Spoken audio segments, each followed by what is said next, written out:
But let's get kicking, my brother. Yes, sir. First off, I'd like to thank you for doing this interview with the Hype Magazine tonight.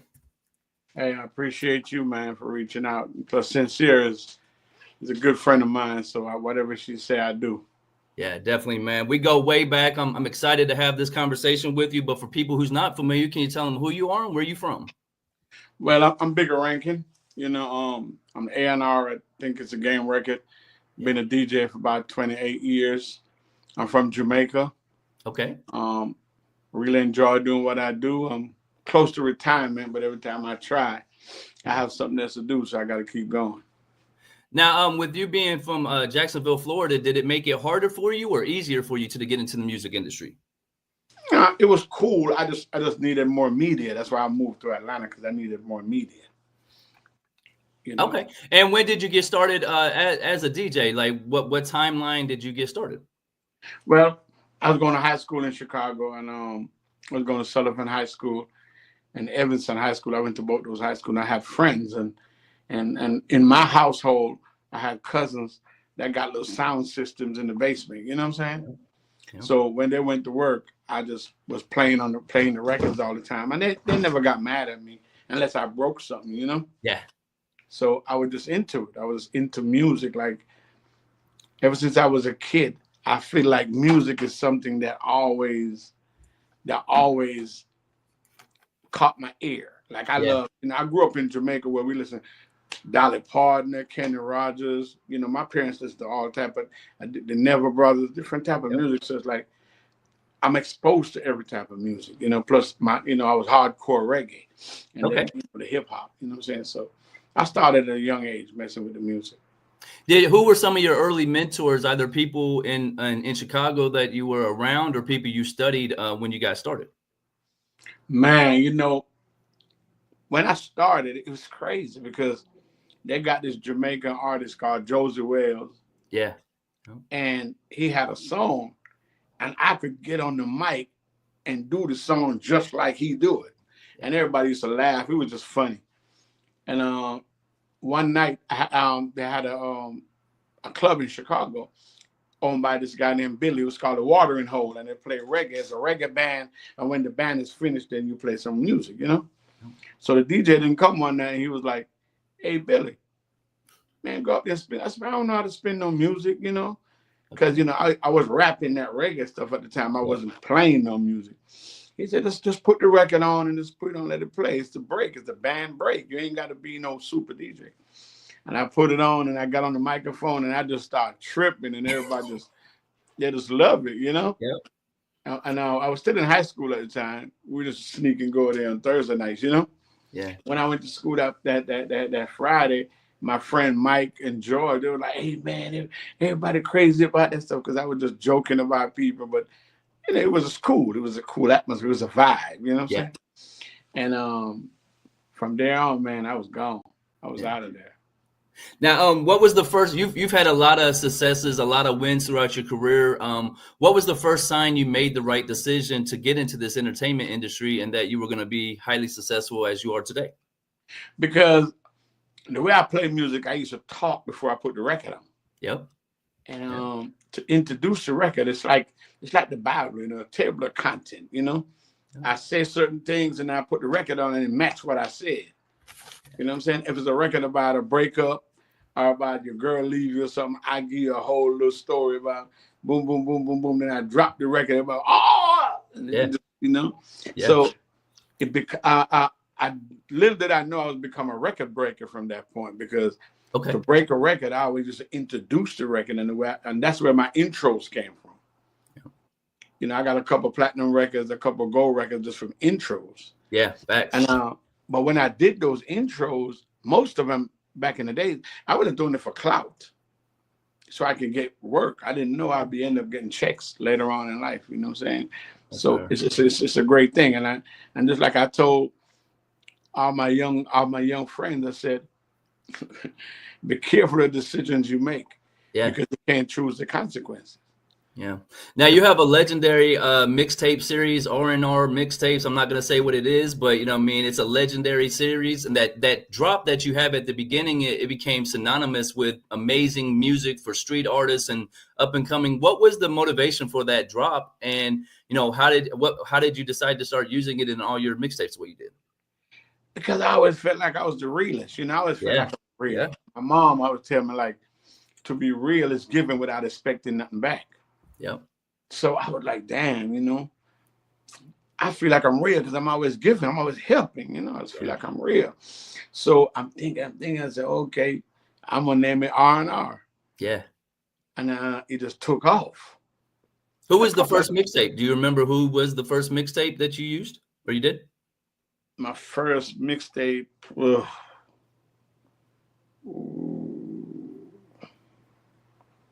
my first mixtape, I think it was some independent guys. Yeah, you were always a champion for independence. Yeah, it was an independent guy, but my first mixtape that took me across the line was Pliers. Oh wow. Yeah. It's called 36 Ounces. Yeah. It went crazy, crazy, crazy. My second biggest mixtape was Rick Ross. Facts. Yeah. Then my third huge mixtape was Gucci, Zone 6, Zone 4 to Zone 6. That went magnificently big. And then I just keep going like Dolph, Gotti, all these people. And then I fell with Lucci, and we just like, me and Lucci bonded, you know what I'm saying? Yep, amazing. And we dropped some hits. Like, we got some hits. He just got home, so we're about to get right back in the studio, you know? Okay, so you're going back in the studio. Yeah. I have to, man. It's Lucci made my life very, very easy for me. Wow, because you had already had, I mean, I'm not going to mention names, but you had a lot of success before the TIG situation. I did. Executive roles. So what was big about the TIG situation to you? Because Lucci was the one that put my music out on all platforms, shoot the video, let me get the BMI. After he showed me how to do BMI and all that stuff, that's when I started getting money from the other records I've made. Yeah, all at once, yeah. Yeah, so he taught me the game. That's amazing because, like I said, we met actually at HDR 08 in Atlanta. I came up to you at the hotel and I gave you the only copy of Stop Beef and Start Eating. Like, you and St. James are really close, man. You were the first major endorsement we had, man. So, like I said, I'm very familiar with this. When did you decide to start Cool Running DJs, and how does it feel to know you've put so many DJs in positions to live out their dreams?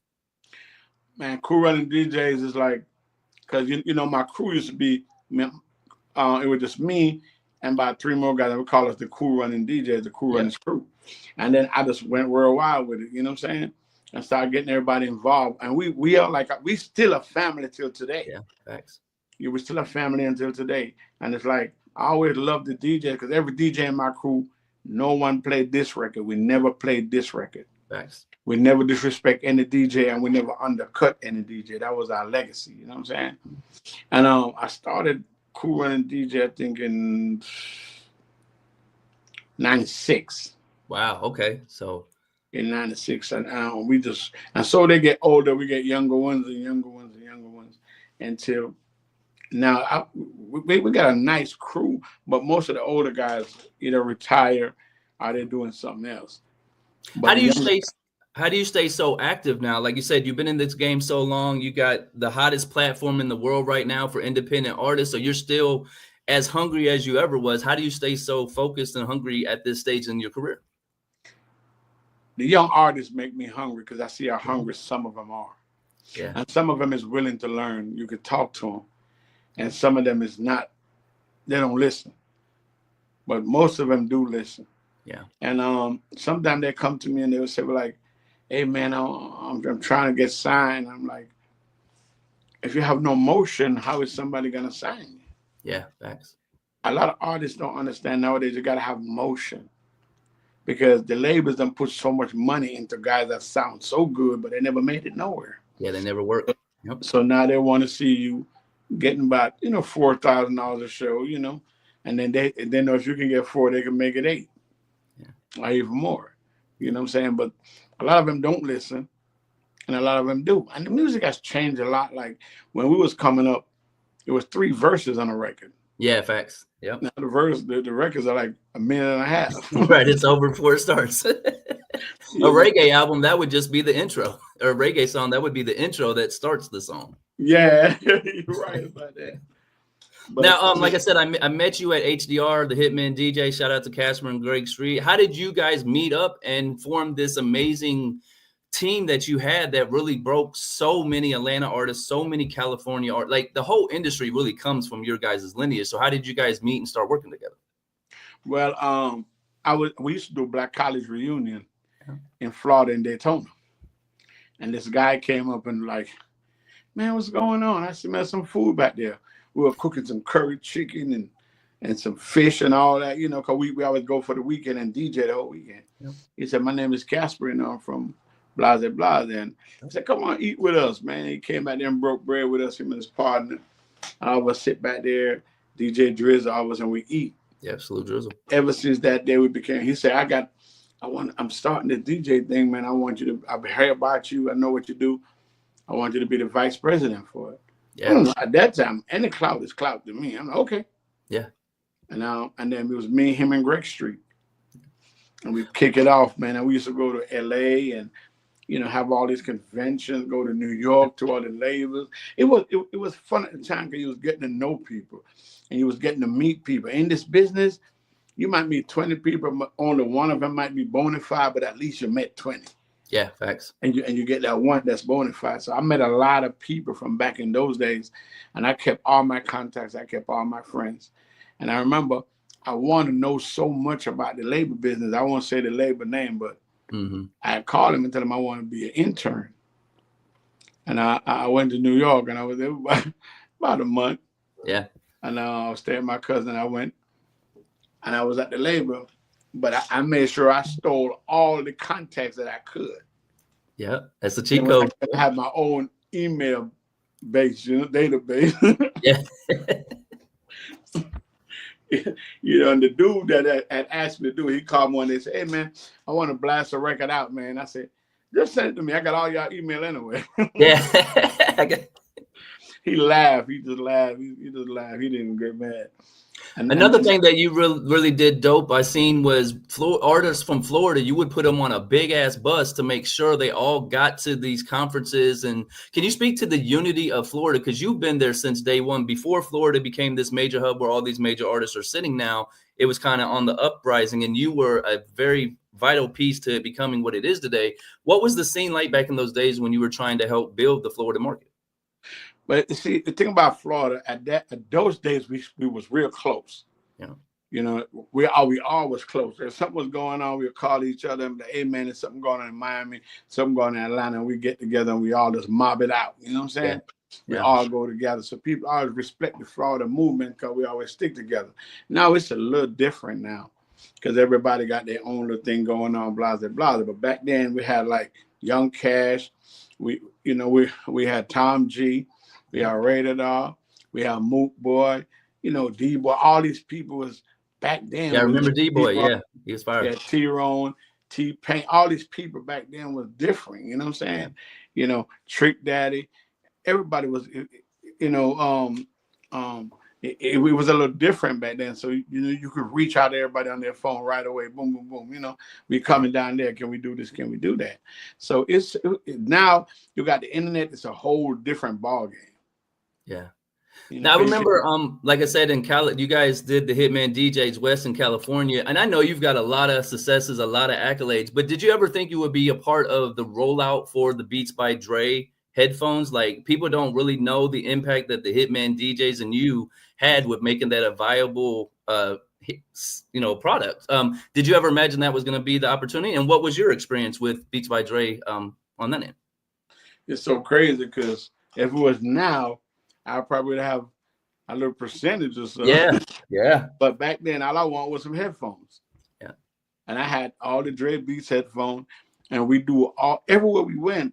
We did this convention and this rollout with it. You know, whether it was New York, Atlanta, Memphis, wherever we went, Texas, we always do these rollouts with it. You know what I'm saying? And I had so many free Dre Beats, like people didn't even really know what it was. Like I was giving them away like it was just regular headphones, you know, and look what it is today. Yeah, I remember with the Maxine Chicken and Waffles. We were there with YG, Mustard, Ty Dollar Sign before there anyone. I actually took that picture of the Hitman DJs where you guys were all standing out there. And the proudest moment I had was all the DJs had the Beats by Dre headphones. It wasn't like only the bosses got the product. You guys made sure the whole team got it. And that's a family. Like, I can tell that about you, Bigga. You really care about people and helping them succeed. How does it feel to see where you're at today? Like I said, you've touched a lot of lives and you've changed a lot of people's, careers. How does it feel looking back now for you? A lot of people do a lot of things for people and they never did it back for them, and they took it to heart, and it makes them like just bitter. Yeah. But I remember, and I'm gonna tell you this story. Will answer all your questions. I broke this artist one time. And I used to pull the biggest crowd in Jacksonville in the club. I pulled the biggest crowd. And it was my birthday. We had 2,200 people in there. But he didn't show up. But the people really just want to hear me ride out. You know what I'm saying? Yeah. And before I got on the mic, it was an older dude named Arthur Johnson. He was standing next to me. And I said, hey, man, I feel so bad he didn't come, but I'm going to give these people a show, Yeah. And he said, why? I said, a lot of people here. I said, man, look, man, you got a brand new, I had a Lexus coupe at the time. So you got a Lexus coupe outside. Your kids are going to college. You got a nice house. Look how you dress, man. You are blessed. Yeah. If you worried about this, man, you're blocking your blessing. Only God can bless you. Can't no man bless you. A man can give you an offering, but they can't bless you. Yeah. And ever since that day, whatever I do, I look to God for my blessing, not no man. Yeah. And that's why I could keep doing it, because I always know whatever I do, God gonna bless me 10 times, man. Yeah. 10 times, tenfold. He gonna bless me 10 times more than what the person do. So I don't look to nobody for no blessing, because can't no man bless me. Right. Yeah. I'm all about God, man. I'm like, 4 years ago I lost my kidney because I got diabetes and high blood pressure, Yeah. And I'm doing dialysis. I do dialysis like 3 times a week. Oh, wow. Yeah. And I'm supposed to get a kidney real soon. But people ask me like, oh my God, my family, they do this and they're so tired and worn out. How do you still tour? How you do this? And I'm like, as long as you're accountable for what's wrong with you. Yeah. And then if you call me like, Bigga, you all right? And I said, oh man, I'm so sick. And you be like, damn, man, I'm going to pray for you. Now I feel it, because you feel sorry for me. I feel worse sick. Because now you sick because I'm sick. Yeah, it changes the vibe a little bit. So I just take accountable for it. I told God, like, a lot of parents died and left their kids a gang of money, houses, all type of land and shit. But my parents left me diabetes and high blood pressure, and I just got to live with it. Yeah. I inherit that. I appreciate you saying that, though, because a lot of people in our culture, a lot of the DJs, a lot of people in this entertainment industry, this is what we deal with because of our diets and the traveling stuff. Like, is that a role you're wanting to lead into, is becoming a voice for the people who are dealing with that's that? all I talk about, man. Yeah. My kids, everything. And I listen to Steve Jobs, Yeah. Steve Jobs say he wished when he was young, he ate food like medicine. So when he got old, he had to eat medicine like food. Oh, wow. And a lot of people got to understand, like me, I'm on medication, but I still try to go the holistic way a little bit, but I still take my medicine, when I'm supposed to. And what I had a little thing going on with me, and I look at the doctor and I said, well, every time I get a pill from you, I feel like y'all only gave me the pill for the symptoms. Yeah. What does the cure cost? Does it cost more? Can I buy the cure pill? Yeah, can I have the real stuff? And you were like, no, sir. It doesn't go like that. We try our best. I said, but it system will go away, then it come back. Then I get the same pills, or maybe a different pill. Then the system will go, the symptoms will go, and then it come back. So I'm like, it got to be a cure pill around here somewhere, man. Definitely. So you just got to believe in God, man, and believe in yourself and stay happy. Because when you worry, your blood pressure go up. Or you could just be out of here. You know what I'm saying? You can't worry about nothing you can't do. Because my grandmama always tell me, If it's raining outside, just grab an umbrella. Yeah. Because you can't stop the rain. Facts. You just gotta get under an umbrella. Yeah. And life is what you make it, man. Because no one makes it out of life alive. Nobody. Yeah. Facts. When it's over with, it's over with. You feel me? So, you know, I'm in my 60s now, and it's like I still can outwork a 21-year-old because this is what I do. Yeah. And my kids will be like, you need to sit your ass down somewhere, you know? And I'm like, I can't because I'm always moving. That's what keeps me living. That's what keeps me going. And I like to see the young jits, make it in the music business and take care of their family. I love that, man. I want to see the young jits take care of their family. A lot of them don't know you ain't got to buy a bunch of cars, a bunch of jewelry, a bunch of guns. Get you some property and stuff. So if this don't work, you can lean back on something. Yeah. You know what I'm saying? I like to talk to them about the right things. And me being an A&R, I like to tell them, like, just study YouTube. YouTube is the best teacher. Facts. Yeah. Learn about points, learn about publishing. So when you go in a room and it's a question and somebody talk, you don't look like a damn fool. Yeah. You know how to answer those questions, Now, I know you're working on your documentary. Super excited to see the stories. Coach K was posted a clip for you today showing Coach K is going to be a part of it. What's the motivation behind this documentary, and how exciting is it to see your fellow colleagues and the reaction they're giving for you already?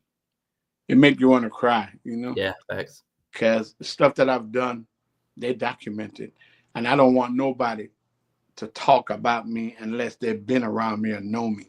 Because I don't want nobody writing nothing down. I just want it pure, And it's so many people, dog. I mean, we're going to drop it in August, and, we deep in it right now. It's so many people. Yeah. So many big people and so many. I treat the regular people just like the big people. Yeah. When I told St. James we were going to do this conversation, he was so excited because, like, one of my biggest accomplishments was when you came to Indianapolis with Kingpin, and you're in Stop Beefing Radio studio, and I walk in and we're just chilling. Like, it was such a great experience because you really get out here and touch the people. Like, I know we can't say all the places you've been, but you really make it a point to touch the streets, as they say. What is it about you that makes you still want to go back into the up and coming neighborhoods, or find these new artists and give them these chances that you're giving them? Because when I was young, these little kids used to sit on the steps and watch me run to the cars and serve with my gun in my pocket. You know what I'm saying? Yeah. So when I moved to the suburbs and my kids started going to little private schools and all that stuff, I can't forget about them because our destinies are tied together. Yeah. Yeah. They didn't want to be Michael Jordan. They want to be like me, what I'm doing. So, we create a lot of this stuff. We put it on them. So it's up to us to go back and help. You might can't help all of them, but you can help some of them. And a lot of them, man, I ain't messing with them young niggas, man, they do this. They don't know. Yeah, they don't know. They know nothing about this. They just go in the booth and start rapping. They don't know how to get it mixed and mastered right. They don't know put the codes in there so you can track it. They don't know. And don't nobody teach it to them. No. All they do is take their couple of dollars and do something for them, and they're gone. You don't teach. So what kind of OG can you be if you're not teaching the young ones nothing? Facts. I got a book coming out in 2 months. It's nothing but intros, a motivational book. Like, oh, that's fire. And my son just turned 15, and he did all the beats for the audiobook. Yeah, I was gonna say, I've seen your son as a producer now. How does it feel to see the success he's having, and what kind of game are you giving him? Like, you're Bigga Rankin, so you can help him skip some of the headaches that other people deal with. What kind of game are you telling him? I just tell him that you got to work. Yeah. You got to work. Every day you got to work because you only get what you put in. Yeah. If you put in 25%, you're going to get back 25%. Every now and then you might get lucky and get 26%, but whatever you put in, you can't sow sunflower seed and reap corn. Yeah. You got to sow corn to reap corn. And I tell him that same thing I tell you. Every day he get up, he see my text. Be careful of the decisions you make because you don't get to choose the circumstances. Yeah. And one day he asked me, he said, okay, what do you mean by that? Yeah. I said, you might choose to have sex with a girl without a condom, and you say, well, the worst can happen is she get pregnant, but the worst could happen, you could get AIDS. Facts. Yeah. You know, you can't choose the circumstances. Don't ever think you can choose the circumstances unless you're doing something good. Yeah. You know, so now he know, and I tell him, like, a lot of people are gonna reach out to you just because of me. Yeah.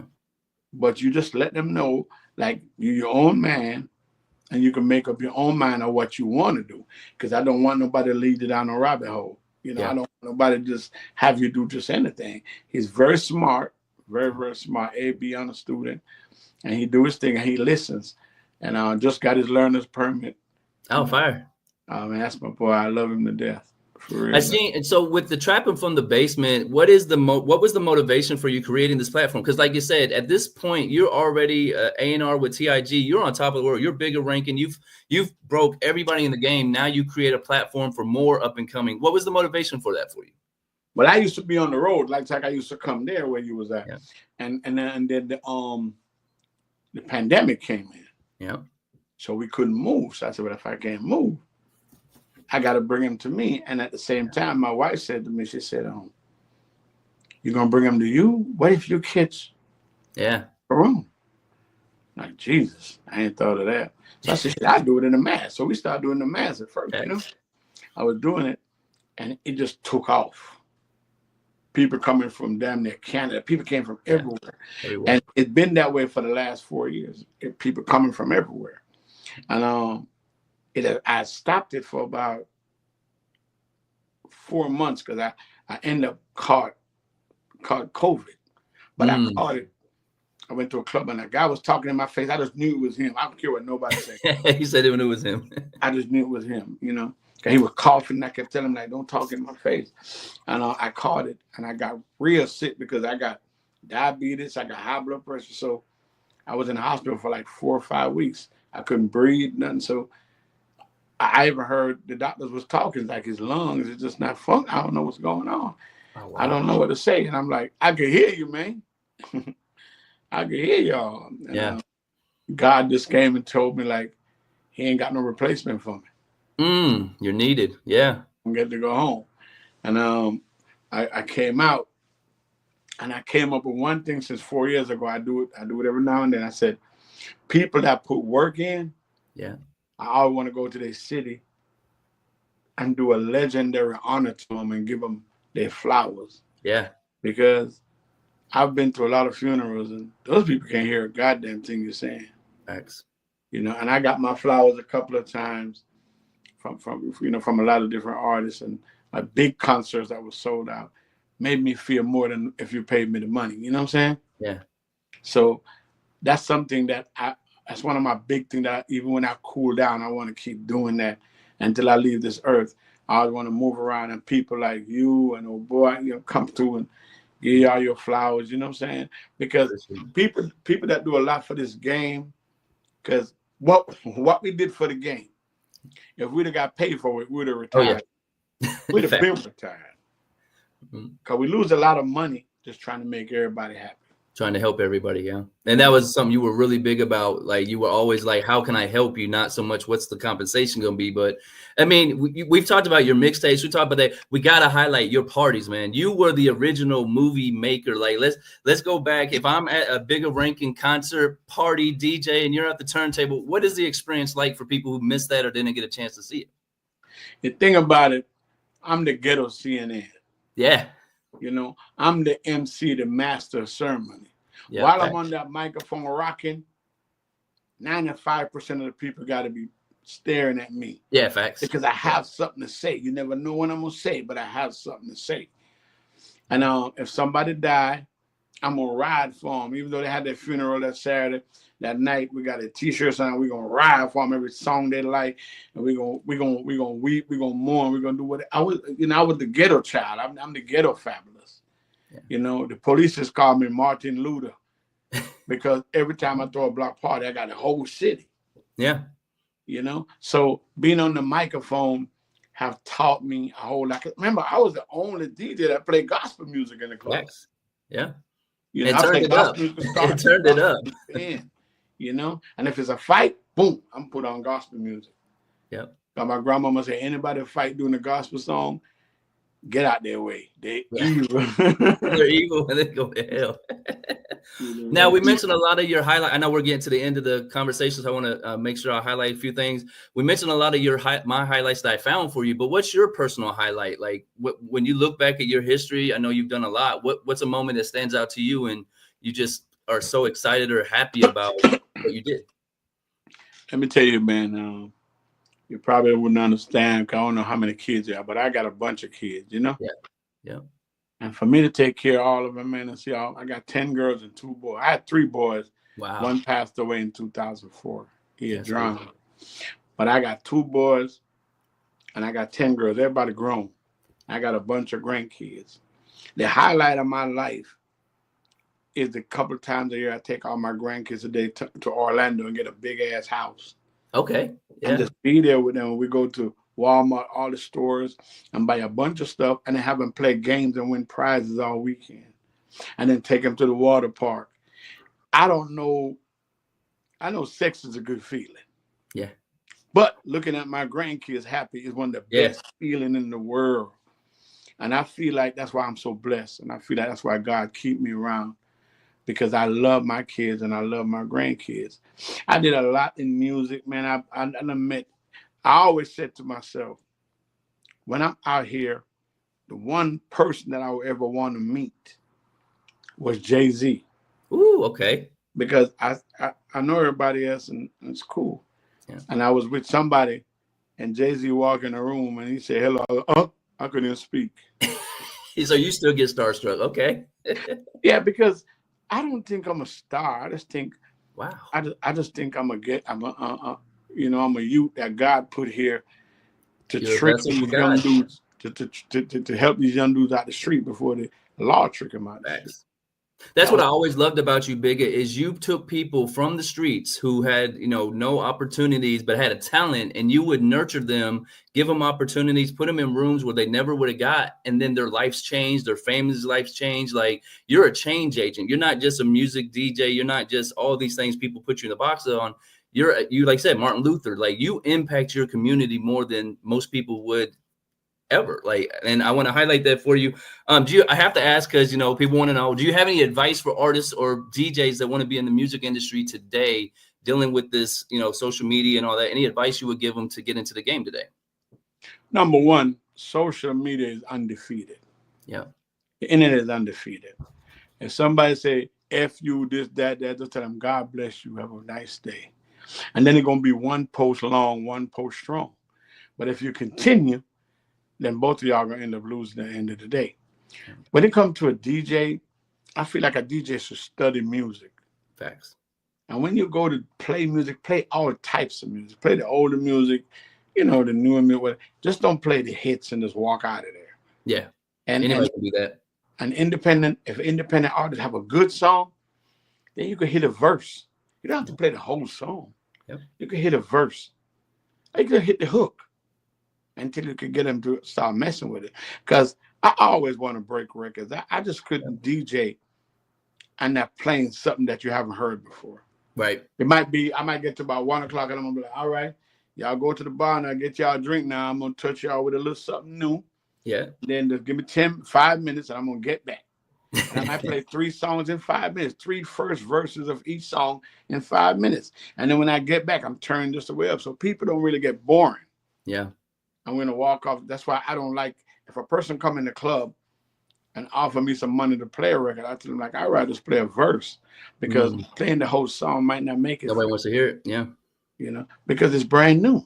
Yeah. And then I tell guys, like, if you pay to open for an artist, if you got a single, just go up there and do the single.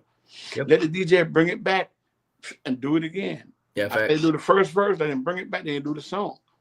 But don't do one verse of 6 songs. Like, by the time you get 3 minutes, people like, they're not here for that. Yeah. A lot of people don't listen. A lot of people don't listen because, like my mama say, if they know everything, you can't tell them nothing, so leave them alone. Yeah. But, now, how important is a team to you, and who are some of the members of the Bigga Rankin team that makes the operation, go the way it goes? Man, I got Sierra, which is, she run things. I got DJ Drea. That's my DJ. I Trapping from the Basement. Yep. You know what I'm saying? My wife, she the producer, Trapping from the Basement. Then I got Shane. In the DJ crew, I got Shane, Sap, Kool-Aid, you know, all this Smack Silly, DJ Big V, you know, all these people, DJ Hype Man Crunk, all these people basically, they run everything. Like, you know, it's not like I'm rich and famous or what, but I be having so much to do. But I still go in. Then TIG, we have a whole DJ crew at TIG too. You know, so, you know, we do a lot, man. It's you know, it can never be too much work because I love people. Yeah. And I always tell people when I find them, I laugh with them. And I say, well, if I can't joke with you, I can't be serious with you. Facts. So me and everybody get along. I don't really have no problem. Unless if a person don't like me, it got to be a good reason. Yeah. And they maybe should tell me, so maybe I can change. Because I tell people all the time, I'm not going to come here and tell you I'm sorry all the time. So if I'm doing something that they don't like, tell me and I change my behavior. I never have to apologize. Yeah. Now, what do you like to do for fun? If you're not doing music, if you're not doing Trapping from the Basement or helping all these artists, as we said, what are you doing on downtime to enjoy yourself? Oh, man. Get on FaceTime with my grandkids, you know? Yeah. You know, and they know all the new music, too. They're like, Granddad, you heard this? This is fire. You know? Boom, boom, you know what I'm saying? It's like, that's my new fun. Yeah. It's with the grandkids, man, because I miss a couple of things with my kids. I didn't want to miss nothing with the grandkids. I love to see them picture day. I love it. Now my son is 15, so it's like I have fun with him too. We ride around and listen to his beats and be laughing and talking. And he just got his learner's permit, so you know what I'm saying? Yeah, he's driving you around now. It's cool. It's just cool, man.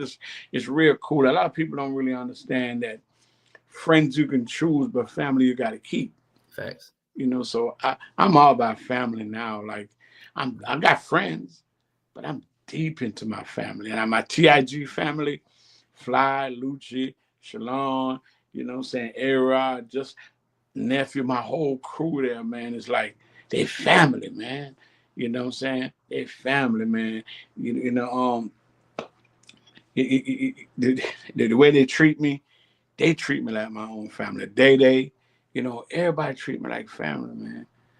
It's just different. Salute to my fam, Court Digger. He sent me a record of yours that you're on with Jay Realty. You know, Bigga Rankin style as always, another hit coming around. How does it feel when you go into the situation where it's your friend and they're asking you to help their artist? You know what I mean? Court Digger is a legend in his own right, but now he's tapped into you and say, hey, I got this artist. I want you to be a part of it. How does it feel to know that your friends are reaching out to you for those opportunities?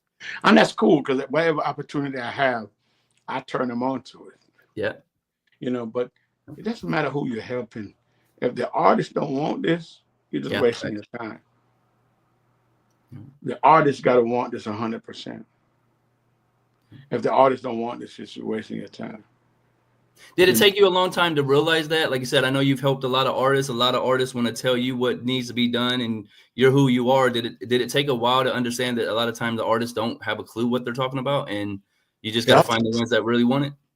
They don't have a clue, but some of them have a couple of dollars, and they feel like because they have a couple of dollars, they can be all right. But you can't buy your way in this business. Nope. Pretty soon the money gonna run out.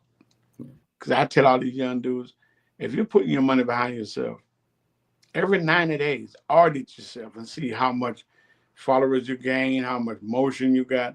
And if you ain't got nothing, just go back to the table. But don't keep going. Go back to the table and come up with something else. Do you have anything coming up? I know you're always working. Anything we can circle on the calendar for you or to make sure to check out when it drops? Right now, I'm just Luke just got home, so I'm gonna be working with Luke. You know what I'm saying? But I got about 2 or 3 mixtape I'm about to drop. Okay. When I'm going to the studio tonight, so I'm gonna text you the name of them.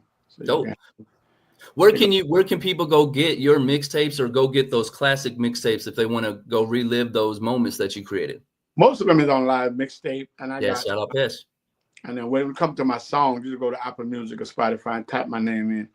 All my music, especially Apple Music, all my music, hundreds and hundreds of my intros are on there. And all my tapes that I used to make in the club live, I'm gonna put them up on YouTube. I think it's May 1st. We're gonna put them up on YouTube, all of them. Oh, that's fire! So you can go relive those moments. Thousands of them, because a lot of older people, they want that back. Yeah. So, Yeah. And I go host parties a lot, but I just try to choose where I want to go. Do you think it's still a valuable tool for artists and DJs to go to these DJ conferences? Shout out to my family Fleet DJs. I know Core DJs. There's a lot of conferences that go on. From your viewpoint, because you've been a part of this game for a while, is that still a valuable asset for artists, you think? It still is a valuable asset, because every day you learn something new. Yep. And it's about music. Yep. You're going to go there. And the thing about going to this convention, you meet a lot of DJs. Yep. Thanks. You meet a lot of tastemakers. Yep. So from different cities and stuff. So it's always a good thing to do. You just got to know, you just can't spend what you can afford to lose. You don't go to these things and want to bring 50 grand and think you're going to be a star when you leave. No, just go there to learn. Learn. Network and learn. Yep. You go and network and learn. Just don't go there and think you can go buy yourself into the music industry, because that's hard. Now, I know we went a little over, Big. I'm sorry, but I had to get this story. Man, I'm good, man. I'm good, man. When people like you that have been around for so long. Yeah. I used to come up there and just, y'all used to invite me, and I bring my 5 artists. Yep. They all used to come there and, get the interviews, and then we might go to a club later on or whatever. And these things are documented. I got videos of these things. I got to be a documentary. I got videos of all that stuff, Yeah, we got the video of you when we were at the Hitman, and we were saying stop beefing, and you're like, "Yo, stop beefing, yo. We don't beef. We beef with the turntables." Like you've been so iconic to what we're doing. So I want to let you know, Bigga, anything I can do to help you stop beef from radio, you got it. If it's a post you need shared or anything, I'll keep an eye now. We're gonna make sure everybody sees it. Last thing is, what do you want to say to your fans and supporters after all these years before we get out of here? Oh, there you go. You're muted.